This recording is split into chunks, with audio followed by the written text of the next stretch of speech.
एक कुत्ता जो कि 1 मिनट में 27 से 28 सांसें लेता है, वह 10 से 12 साल तक जीता है।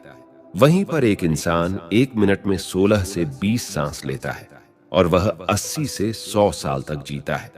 लेकिन एक कछुआ जो कि 1 मिनट में सिर्फ 5 से 6 बार सांसें लेता है, वह 500 से 600 सालों तक जीता है।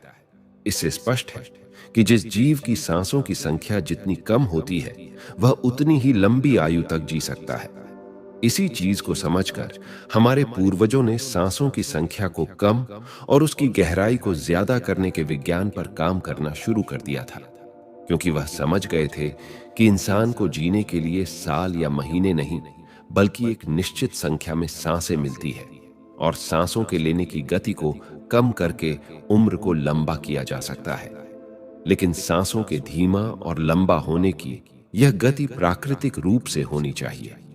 जब हम सांस लेते हैं तो वायु प्रत्यक्ष रूप से हमें 3-4 स्थानों पर ही महसूस होती है: कंठ, हृदय, फेफड़े और पेट। मस्तिष्क में गई हुई वायु का हमें पता ही नहीं चलता। कान और आंख में गई हुई वायु का भी कम ही पता चलता है। श्वसन तंत्र से भीतर गई वायु अनेकों प्रकार से विभाजित हो जाती है, जो अलग अलग क्षेत्र में जाकर अपना अपना कार्य करके पुनः भिन्न रूप में बाहर निकल आती है। यह सब इतनी जल्दी होता है कि हमें इसका पता ही नहीं चल पाता। यदि हम जोर से गहरी सांस लेते हैं तो तेज प्रवाह के साथ शरीर के अंदर बैक्टीरिया नष्ट होने लगते हैं। कोशिकाओं की रोगों से लड़ने की क्षमता भी बढ़ जाती है। बोन मैरो में नए रक्त का निर्माण होने लगता है। आंतों में जमा मल विसर्जित होने लगता है। मस्तिष्क की जागरूकता लौट आती है, जिससे स्मरण शक्ति दुरुस्त हो जाती है। न्यूरॉन की सक्रियता से सोचने समझने की क्षमता पुनः जिंदा हो जाती है।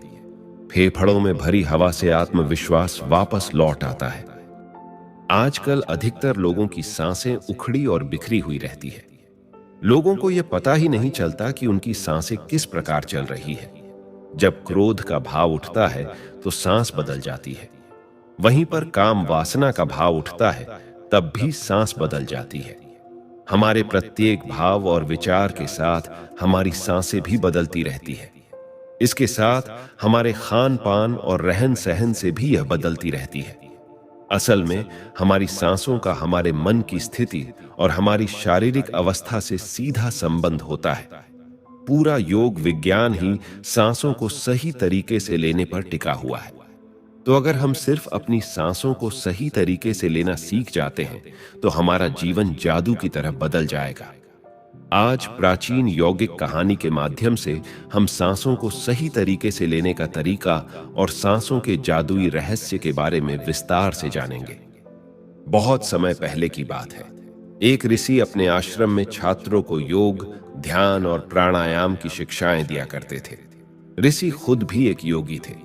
उन्होंने अपने कई वर्ष हिमालय की गुफा में साधना करते हुए बिताए थे, जहां पर उन्होंने बहुत से सूक्ष्म मानवीय आयामों को गहराई से समझा था। और अब वह अपने इसी अनुभव और ज्ञान को शिष्यों के माध्यम से जन समूह तक पहुंचाना चाहते थे। एक दिन रात्रि के भोजन के पश्चात उनके आश्रम का सबसे बुद्धिमान और होनहार छात्र उनके पास आता है। छात्र के चेहरे को देखकर गुरु समझ गए कि उसके मन में कुछ प्रश्न उठ रहे हैं। गुरु के नजदीक पहुंचते ही छात्र ने उन्हें प्रणाम किया और कहा, गुरुदेव, मैं आपसे कुछ प्रश्न पूछना चाहता हूं। गुरु ने मुस्कुराते हुए कहा, मुझे मालूम है, पूछो, क्या प्रश्न है तुम्हारे? छात्र ने कहा, आप अक्सर कहते हैं योग, ध्यान और प्राणायाम का मूल आधार हमारी सांसें होती है और अपनी सांसों पर नियंत्रण पाते ही हम अपने मन और विचारों पर भी नियंत्रण पा लेते हैं। इसलिए आज मैं आपसे सांसों के रहस्य और उसके यौगिक विज्ञान के बारे में विस्तार से जानने आया हूं। यह सुनकर गुरु ने एक हल्की मुस्कान दी और फिर कहना शुरू किया। गुरु कहते हैं, जैसा हमारा मन होता है, हमारी सांसों की गति भी वैसी ही हो जाती है, या फिर जैसी हमारी सांसें होंगी वैसी ही हमारी मनोदशा हो जाएगी। यानी सब कुछ हमारी सांसों से जुड़ा हुआ है। जो हमारे भीतर घटता है वह भी, और जो हमारे बाहर घटता है वह भी। जीवन में घटने वाली हर एक घटना हमारी सांसों से गहरा संबंध रखती है। मतलब कि अपनी सांसों की गति पर नियंत्रण करके अपने मन और विचारों पर नियंत्रण कर सकते हैं। अगर तुम किसी सच्चे योगी या साधक को ध्यान से देखो तो तुम्हें उसके चेहरे पर एक गजब का ठहराव दिखेगा। एक सच्चा योगी बुरी से बुरी परिस्थिति में भी खुद को स्थिर और शांत रख सकता है। एक योगी अपनी भावनाओं को नहीं दबाता, बल्कि वह अपनी सांसों पर नियंत्रण हासिल करता है, और सांसों को नियंत्रित करते ही वह अपने मन पर भी नियंत्रण पा लेता है। जिस आदमी का मन उसके नियंत्रण में होता है, उसके पास उसकी सभी समस्याओं का समाधान होता है। गुरु ने छात्र की तरफ इशारा करते हुए कहा, तुमने कुछ योगियों के बारे में सुना होगा कि वह 150, 200 या फिर 300 सालों तक भी जीवन जीते थे। तो आखिर वह इतने लंबे समय तक खुद को जीवित कैसे रख पाते थे? असल में उनका नियंत्रण अपनी सांसों पर होता था, जिसे प्राण ऊर्जा भी कहते हैं। ऊर्जा हमारे चारों तरफ है। इसे कितनी मात्रा में लेना और छोड़ना है, यह एक योगी अच्छी तरह से जानता है, और वह इस काम पर बहुत हद तक महारत हासिल कर लेता है। इसीलिए वह इस प्राण ऊर्जा का उपयोग अपनी जरूरत के हिसाब से कर सकता है और खुद को दीर्घायु बना सकता है। अगर तुम अपने शरीर को स्वस्थ रखना चाहते हो, सामान्य से अधिक क्षमता चाहते हो, तेज बुद्धि चाहते हो, तो तुम्हें अपनी सांसों को समझना होगा, उन्हें नियंत्रित करना होगा, और उन्हें नियंत्रित करते ही तुम्हारे जीवन में सब कुछ व्यवस्थित हो जाएगा। असल में डर, चिंता और परेशानी जैसी कोई चीज होती नहीं है। सिर्फ हमारे मन और भावनाओं की उपज है, और हमारे मन में भावनाओं को केवल एक ही चीज नियंत्रित कर सकती है, और वह है हमारी सांसें। हमारे अंदर का क्रोध, चिंता, जलन, अहंकार, बदला लेने की भावना, ये सभी हमारी सांसों के हिसाब से ही चलता है। अगर हमारी सांसों पर हमारा नियंत्रण हो तो ये सभी विकार हमारे नियंत्रण में होते हैं। सांस हमारे शरीर और हमारे मन के बीच पुल का काम करती है। अगर हमें अपने मन तक पहुंचना है और उसके विकारों को समझकर उनको दूर करना है, तो हमें अपने सांसों के पुल पर चलना होगा, और हमें अपनी सांसों के जरिए अपने मन तक पहुंचना होगा, क्योंकि यही एकमात्र रास्ता है अपने मन को समझने का। अगर तुमने कभी किसी बच्चे को सोता हुआ देखा हो तो अनुभव किया होगा कि जब वह बच्चा सांस अंदर लेता है तो उसका पेट फूलता है, और जब सांस छोड़ता है तो पेट पिचक जाता है। यानी बच्चा अपने पेट के नीचे नाभि से सांस लेता है, जो कि सांस लेने का सबसे प्राकृतिक और सही तरीका है। अपनी गहरी और लंबी सांस की वजह से बच्चे का मन उत्साहित और हल्का रहता है, और उसका शरीर ज्यादा प्राकृतिक तरीके से काम करता है। तुमने देखा होगा, बच्चा अपने मन में किसी बात को ज्यादा लंबे समय तक नहीं रखता, और ना ही वह किसी से ज्यादा लंबे समय तक गुस्सा रहता है। अगर उसे किसी गलती पर डांट या मार दिया जाए तो वह कुछ समय बाद उसे भी भूलकर अपने खेल में मग्न हो जाता है। बच्चा इतना सरल इसीलिए हो पाता है क्योंकि उसकी सांसें प्राकृतिक रूप से चलती है। यानी नाभि से बच्चे के शरीर को विकास चाहिए। विकास के लिए ज्यादा ऊर्जा, और ज्यादा ऊर्जा के लिए ज्यादा लंबी सांसें चाहिए। इसीलिए प्रकृति ने उसे ज्यादा लंबी सांसें दी है। हालांकि ये लंबी सांसें हर मनुष्य को दी है, लेकिन इंसान ने अपने जीवन में कुछ अप्राकृतिक परिवर्तन कर अपनी सांसों को छोटा कर लिया है। वह पेट की बजाय अपने सीने से सांसों को लेता है। हम जितनी छोटी सांस लेंगे उतनी चिंता और बकवास से भरे रहेंगे। हमारी सांसें जितनी लंबी और गहरी होंगी, हम उतने ही खुश और शांत रहेंगे। गुरुजी ने आगे कहा कि एक आदमी 1 मिनट में 14 से 15 बार सांसें लेता है। सांस का सीधा संबंध हमारी मन की स्थिति और हमारे शारीरिक कंपन से है। अगर 1 मिनट में ली जाने वाली सांसों की संख्या 10 से नीचे आ जाए तो हम अपने आसपास होने वाले कई कंपनों को समझना शुरू कर देंगे। यानी जानवरों की आवाजें हमारे लिए स्पष्ट हो जाएगी। तुमने सुना होगा कि शेर और बाघ जैसे खूंखार जानवर भी कुछ योगियों के सामने आते ही पालतू बिल्ली की तरह व्यवहार करने लगते हैं। ऐसा इसीलिए हो पाता है क्योंकि उन योगियों ने अपनी सांसों की संख्या को कम करके जानवरों की आवाजों, उनकी भावनाओं और कंपनों के साथ एक संवाद स्थापित कर लिया है। अगर 1 मिनट में ली जाने वाली सांसों की संख्या 9 से कम हो जाए, तो पेड़ और वनस्पति जो कार्य कर रहे हैं, वह समझना हमारे लिए आसान हो जाएगा। अगर हमारी सांसें 1 मिनट में 6 से कम हो जाती है, तो बेजान चीजें कैसे काम करती है, यह समझना हमारे लिए आसान हो जाएगा। बेजान चीजों के कंपन और उनसे जुड़ी दुनिया हमारे लिए स्पष्ट हो जाती है। दूसरे शब्दों में कहा जाए तो ब्रह्मांड की प्रकृति समझी जा सकती है, और ऐसी स्थिति पर पहुंचकर ही बहुत से योगी और ऋषि मुनि ब्रह्मांड के रहस्यों और उनमें घटने वाली घटनाओं की भविष्यवाणी कर देते हैं। हमारा शरीर जितना स्थिर होगा, हम उतनी ही कम सांसें लेंगे। अगर हम अपने पूरे शरीर को स्थिरता के एक निश्चित स्तर पर ले जाएं और बहुत तेज सांस न लें, तो हमारा बोध बढ़ता चला जाता है।